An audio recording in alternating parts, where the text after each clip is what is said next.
Hello, I'm Daniel, and I'm here to guide you through fusion's secret weapon. The torus that could change everything. The Madison Symmetric Torus, MST, is a reversed field pinch, RFP physics experiment with applications to both fusion energy research and astrophysical plasmas.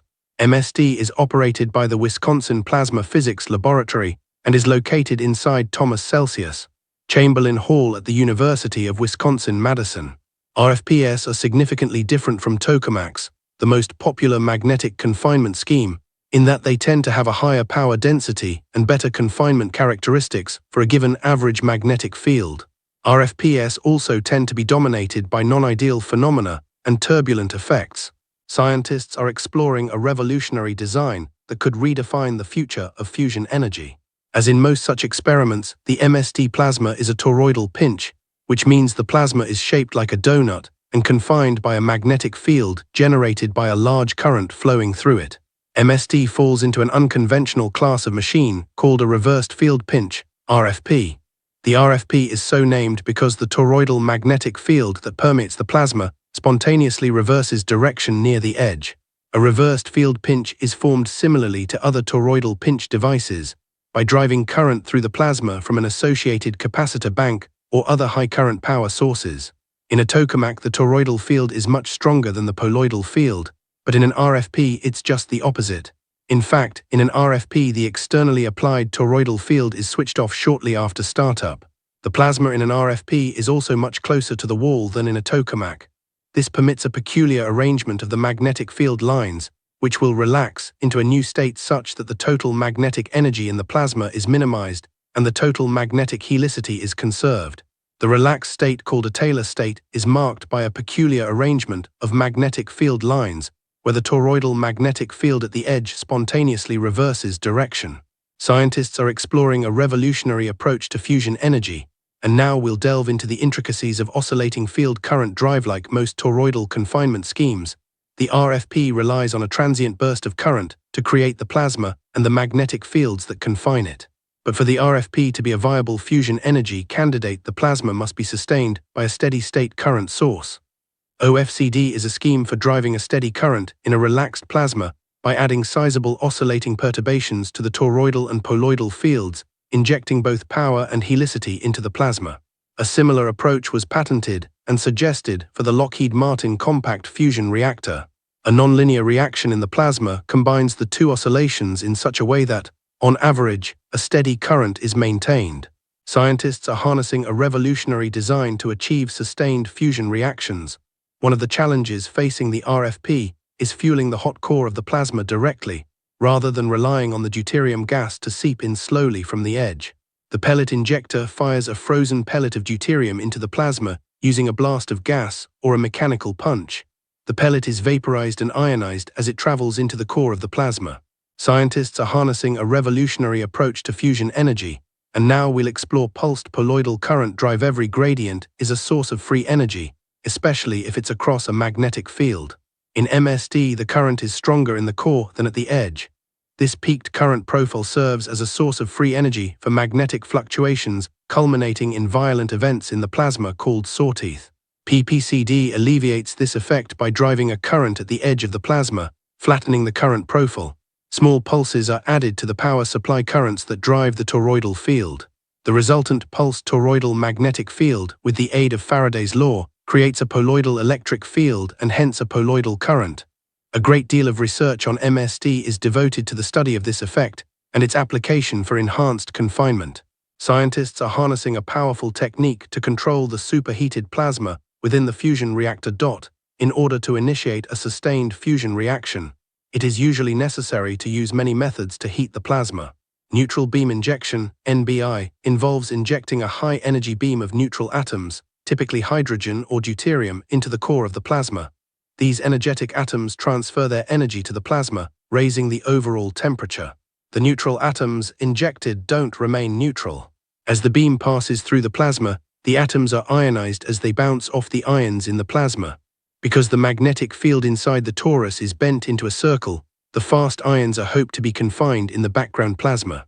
The confined fast ions are slowed down by the background plasma, the same way air resistance slows down a baseball. The energy transfer from the fast ions to the plasma increases the plasma temperature.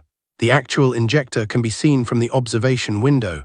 It looks like a long silver cylinder laying on its side, but tilted slightly downward against the torus near the back of the machine. When the injector is pulsed, 20,000 volts accelerates the beam to about 30 amperes of current for about 1.5 milliseconds. Problems would occur if the fast ions aren't confined within the plasma long enough for them to deposit their energy. Magnetic fluctuations bedevil plasma confinement in this type of device by scrambling what we hoped were well-behaved magnetic fields. If the fast ions are susceptible to this type of behavior, they can escape very quickly. However, there is evidence to suggest that they aren't. Scientists are harnessing a powerful technique to control plasma within the fusion reactors. COI-BW is an acronym for electron-Bernstein wave and is named after the plasma physicist Ira Bernstein. Bernstein wave mode relates to a method of injecting ion or electron energy, IBW or EBW, into a plasma to increase its temperature in an attempt to reach fusion conditions. A plasma is a phase of matter which occurs naturally during lightning and electrical discharges, and which is created artificially in fusion reactors to produce extremely high temperatures. This is an experiment on the MST to heat the plasma and to drive electric current inside the plasma. There is a large electric current in the plasma inside this machine. It is responsible for creating the necessary magnetic fields to make the reversed field pinch configuration. It also heats the plasma very quickly, the same way wires inside your toaster get hot. Your toaster probably uses about 10 ampere of current, while the plasma in MST is heated by up to 600,000 amperes. But even though the plasma reaches over 10 million degrees Fahrenheit, it is not hot enough for practical fusion energy, and we need to find other ways to deposit energy into the plasma. The EBW is a way to inject microwave power to further heat the plasma. The standard microwave oven produces around 1 kilowatt of power at a frequency of 2.45 gigahertz. The EBW experiment is currently producing 150 kilowatts at 3.6 gigahertz, and it is a goal of the team to upgrade to over 2 megawatts. To generate this type of power on a low budget, decommissioned military radar equipment and homemade voltage power supplies are used. The second and perhaps more scientifically important goal of the EBW experiment is to drive electric current in a prescribed place within the plasma. The main plasma current distributes itself naturally, and the plasma tends to concentrate current into the center, leaving less current near the edge. This can lead to instability of the plasma. It has been shown, both theoretically and by experiments in the Madison Symmetric Torus, that driving current in the edge makes the plasma more stable to fluctuations in the magnetic field, resulting in better confinement of the hot plasma and leading to much higher temperature.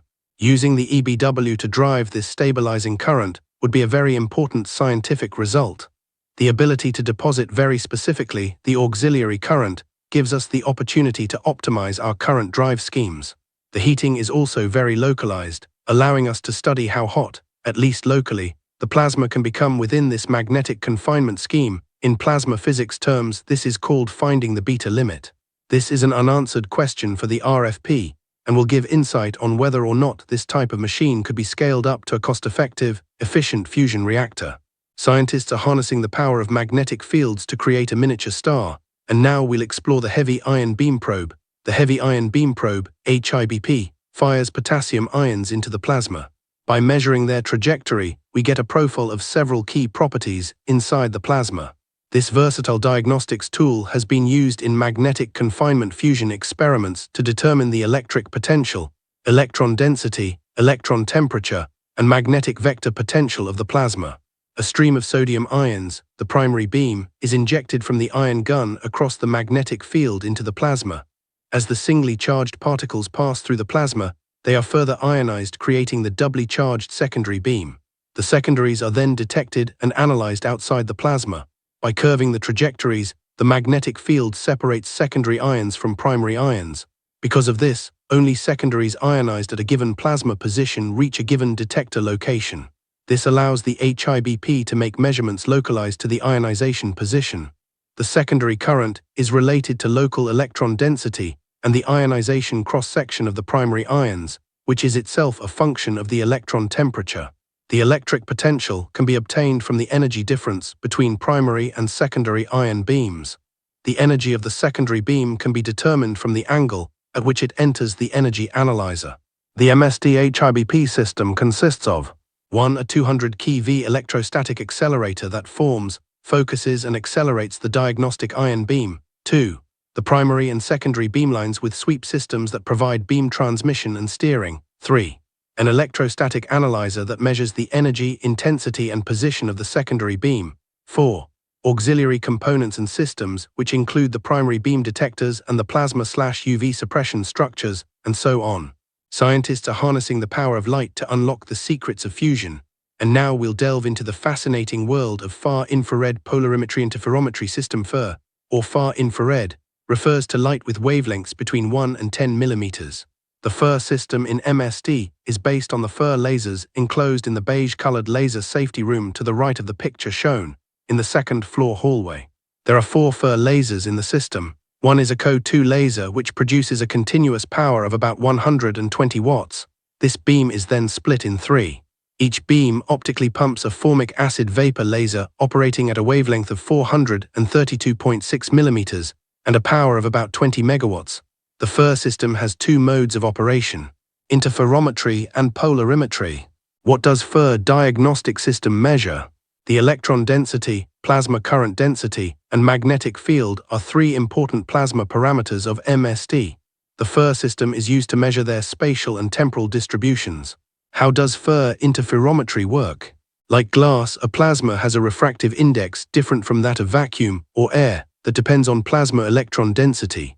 We send one laser beam through the plasma, the probe beam, one through the air, the reference beam, and measure the phase difference between them. This experimental configuration is called a Mark-Sander interferometer. The measured phase is proportional to the average plasma electron density along the beam path. In MSD, we send multiple probe beams, blue lines in the figure, through the plasma at different radii. We then apply the Abel inversion technique to obtain a profile of the plasma electron density. How does FIR polarimetry work? A plasma is also an optically active media, meaning when a linearly polarized electromagnetic wave is propagating parallel or anti-parallel to the magnetic field, the polarization of the wave exiting the plasma will rotate a small angle. This is called Faraday rotation, and the angle is called the Faraday rotation angle. The FIR system measures the Faraday rotation, which is proportional to the line average of the electron density times the magnetic field component parallel to the beam path. The reason for Faraday rotation is as follows.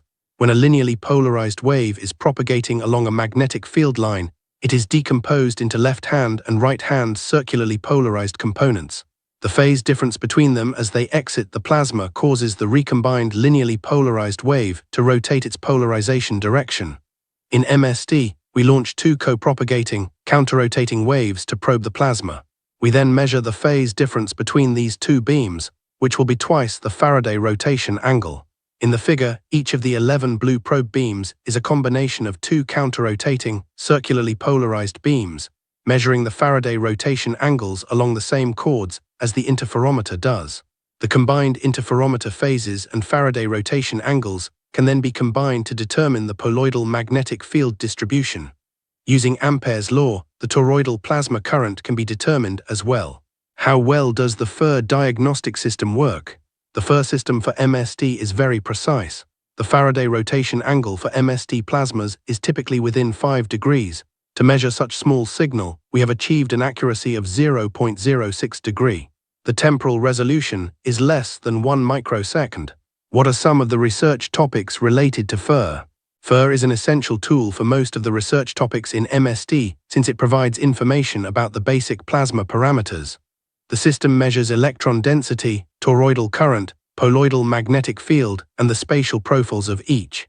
Currently, we are exploring the possibility of measuring toroidal magnetic field and poloidal plasma current by using the plasma birefringence effect or the cotton-mouton effect. When a linearly polarized M wave is propagating perpendicular to the magnetic field, the refractive index depends on whether the wave polarization is parallel or perpendicular to the magnetic field direction. Why choose FIR lasers? For plasma polarimetry interferometry, the wavelength we chose is sufficiently long to provide measurable plasma-induced phase changes, but sufficiently short to avoid complicated plasma wave interactions, including the bending of the beam. There are many high-power molecular laser lines available in this wavelength range, and many commercially available detectors. Scientists are harnessing the power of lasers to create incredibly hot, dense plasmas, and now we'll explore Thomson scattering. What is Thomson scattering? Thomson scattering is the result of a collision between a photon, an electromagnetic wave, and a charged particle, such as an electron. When an electron and photon collide, the electron feels a Lorentz force from the oscillating electric and magnetic fields of the photon and is accelerated. This acceleration causes the electron to emit a different photon in a different direction. This emitted photon has a wavelength shifted from that of the incident photon by an amount dependent on the electron energy. Another way of looking at this is that the electron absorbs the energy of the photon and re-emits the energy in the form of a different electromagnetic wave. This scattering of a photon by an electron is called Thomson scattering. How is Thomson scattering useful to plasma physicists? Since the wavelength of the scattered photon depends on the energy of the scattering electron, Thomson scattering is a good way to measure the energy of an electron. This is done by creating a photon of known wavelength and measuring the wavelength of the scattered photon. The Thomson scattering configuration at MSD uses a 1064 nm-ND YAG laser system, which produces the best time-resolution electron temperature readings in the world. We create our photons with high-power lasers that we shine into a window on the top of the MSD and collect scattered photons with a large collection lens on the side of the MSD. The wavelength distribution of the scattered photons tells us the energy distribution of the electrons in the plasma, giving us a direct, unobtrusive way of getting the temperature of the electrons. The amount of photons we actually collect can also tell us something about the density of the electrons in the plasma. Fusion plasmas are typically generated from ionization of a neutral gas. In most cases, deuterium is used as the plasma fuel. These plasmas are therefore primarily made up of deuterium ions plus electrons, and it is necessary to diagnose the behavior of these ions if the relevant plasma physics is to be understood. However, in any fusion device, other types of ions, impurities, are also present. These exist naturally due to the inability to achieve a perfect vacuum in a fusion reactor before fueling. Thus, materials such as water vapor, nitrogen, and carbon will be found in small amounts in typical plasma discharges. Impurities may also be generated during plasma discharges due to plasma wall interactions. These interactions primarily cause material from the wall to be ejected into the plasma through sputtering. In the Madison Symmetric Torus, MSD, properties of the impurity ions, e.g. carbon, oxygen, etc., are closely linked to properties of the deuterium ions as a result of strong interaction between the ion species. Thus, impurity ion measurements can, in principle, provide direct information about the deuterium ions. Measurements of the impurity ion temperature, Ti, and flow velocity, Vi, are obtained on MSD using charge exchange recombination spectroscopy, or SCHARES. The SCHARES process can be broken down into two separate steps: charge exchange and radiative decay. In the first stage, an electron is transferred from a neutral atom, e.g. deuterium, to an impurity ion that has no electrons, e.g. C. During this transfer, the electron typically winds up in an excited state, high energy level of the impurity ion. As the electron decays down to the ground state, minimum energy level, energy conservation requires radiation to be emitted by the impurity ion. This emission has discrete values of energy, or wavelength, which correspond to the energy differences between the initial and final atomic levels of a particular electron transition. For example, consider charge exchange between a deuterium atom and a C+6 ion. If the electron is transferred to the n=7 energy level of the carbon ion, then the ion will emit radiation at discrete energies given by the difference in energy between the n=7 and n=6 levels, the n=6 and n=5 levels, the n=5 and n=4 levels, and so on down to n=1. This line emission is Doppler broadened as a result of ion thermal motion and Doppler shifted as a result of ion flow. The Doppler shift causes the emission to be blue shifted towards shorter wavelength/higher frequency if the ions are moving towards the point of observation, or red shifted towards longer wavelength/lower frequency if the flow is away from the point of observation. Measurements of the carbon emission line shape are therefore used to extract values for the impurity ion temperature and velocity. Charge exchange H plus C, H plus 1 plus C plus 5, n=7, L=6. Radiative decay, C n=7, L=6. C plus 5, n=6, L=5 plus H photon. In a typical fusion device, the neutral atom density is small. Therefore, the amount of radiated emission that results from charge exchange between impurity ions and neutrals is also small. On MSD, the neutral density is enhanced by injection of fast hydrogen atoms via a diagnostic neutral beam, DNB. As a result, the radiated emission is greatly increased, though primarily along the beam injection path. The DNB is located below the deck and cannot be seen from here. The injection path is from right to left across the plasma. Perpendicular to the beam path, there exist a number of optical ports for viewing the plasma at different radial positions. For a given plasma discharge, a fiber bundle system is placed on one of these ports and is used to collect emission along its line of sight. Black tubes on top of the machine contain light collection optics. Fibers are placed in the long, curved white tube when not in use. This emission is sent to a spectrometer where it is dispersed over a finite wavelength range, which is centered on the emission line of interest by a pair of optical gratings. However, because the collected emission is dominated by radiation from along the beam path, the measurements are effectively localized to the intersection volume between the fiber view and the beam. On MSD, this intersection volume is small, 2 cm3, compared to the plasma volume, allowing spatially resolved measurements of Ti and Vi to be obtained. Data collected from a number of plasma discharges, for which the location of the fiber bundle system is varied, are used to construct radial profiles of the impurity ion temperature and velocity, providing important information for understanding the physics of plasmas in MSD. Typical ion temperatures measured by shares on MSD are in the range of 100 to 800 eV, 2 million to 17 million degrees Fahrenheit, depending on position in the plasma and type of discharge.